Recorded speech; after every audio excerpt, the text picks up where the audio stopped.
नमस्कार, मैं हरीश राजौरिया और आप देख रहे हैं भारत बोलता है हर कोना हर जबान। ये वीडियो हमारे कामयाब इंडिया चैनल पर अपलोड होगी और भारत बोलता है हर कोना हर जबान का जब रजिस्ट्रेशन आ जाएगा तब आधिकारिक तौर पर उस चैनल पर भी होगी। 22 अप्रैल 2025 का वो काला दिन भुलाए नहीं भूलता। भारत की पवित्र भूमि कश्मीर के पहलगांव में आतंकी हमला, बड़ा आतंकी हमला, और आतंकियों ने धर्म पूछकर 28 मासूमों की जान ले ली। आपको क्या लगता है कि ये केवल 28 लोगों पर हमला था? नहीं, ये पूरे भारत पर हमला था। हम 140 करोड़ भारतवासियों पर हमला था और आतंकवादियों ने सोच समझकर एक पत्थर से कई निशाने साधे थे। उन्होंने जानबूझकर धर्म पूछकर मारा ताकि ये खबर बने और ये खबर आग बनकर फैले और पूरे देश को जला दे और भारत के हिंदू और मुसलमान एक दूसरे के खून के प्यासे हो जाए, क्योंकि वो जानते हैं भारतीय दिल भावुक होता है। यहाँ नफरत की चिंगारी पल में शोला बन जाती है। यहाँ लोग भावना में बहकर एक दूसरे के खिलाफ तलवार लेकर खड़े हो जाते हैं। लेकिन आज हमें रुकना होगा, सोच समझकर फैसला करना होगा।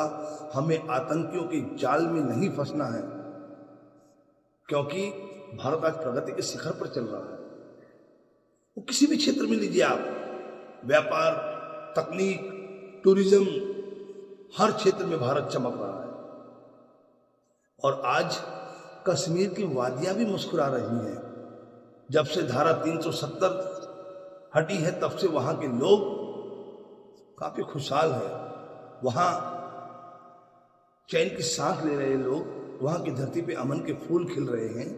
वहां के लोगों को टूरिज्म से व्यापार मिल रहा है। वहां के बच्चे स्कूल जाने लगे, घरों में खुशहाली लौट आई।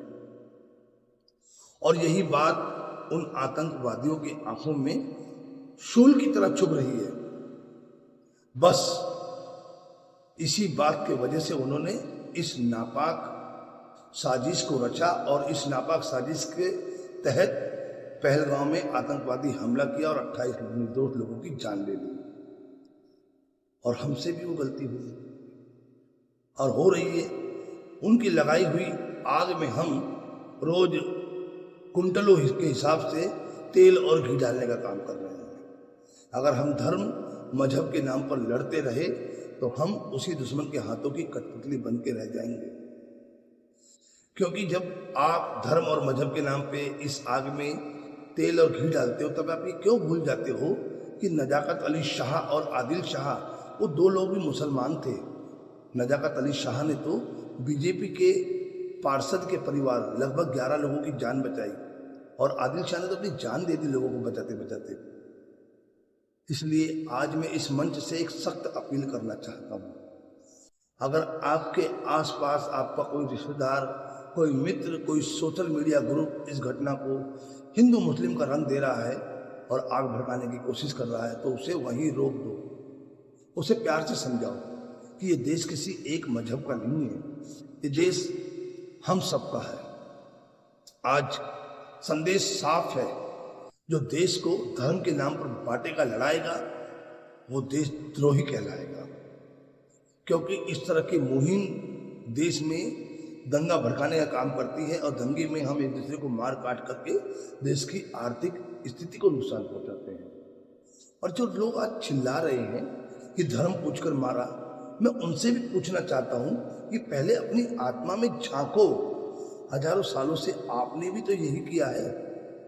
जातियां पूछकर लोगों को घुटने पर झुकाया, जातियां पूछकर घोड़ी पे चढ़ने से रोका, जातियां पूछकर आपने स्कूल में बैठने से रोका, और यहां तक कि जातियां पूछ कर तो आपने हमारे बाबा साहेब को भी बहुत सताया, अपमानित किया। ये क्यों भूल जाते हो आप? मैं आपको इस वीडियो के माध्यम से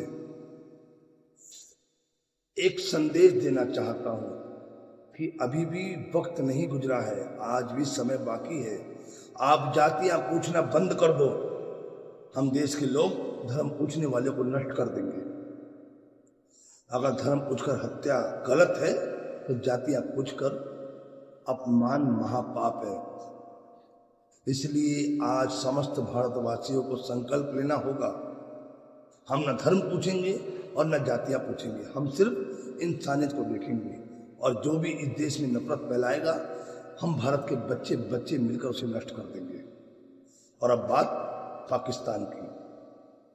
पाकिस्तान जो हर बार अपने आतंकवाद से भारत को तोड़ने की कोशिश करता है, मोदी जी, अमित शाह जी, आज पूरा भारत आपके साथ है।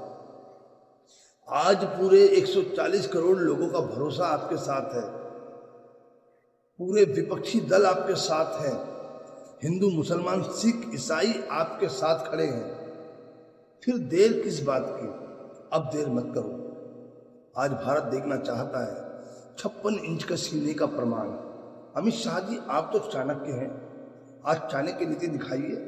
भारत को लड़ाने वाले, भारत को तोड़ने वाले पाकिस्तान को ऐसा जवाब दीजिए कि दोबारा भारत की तरफ आंख उठाने की हिम्मत ना करे। मैं तो कहता हूं कि आंख उठाने लायक ही न रहे। याद रखिए, जब 1971 में इंदिरा गांधी भारत की प्रधानमंत्री थी, उस समय पाकिस्तान के 2 टुकड़ों में बांट दिया था उन्होंने, और उनके पास तो संसाधन भी कम थे। आपको पता होना चाहिए, आज से 55 साल पहले की बात है, उस समय कितने संसाधन रहे होंगे भारत के पास।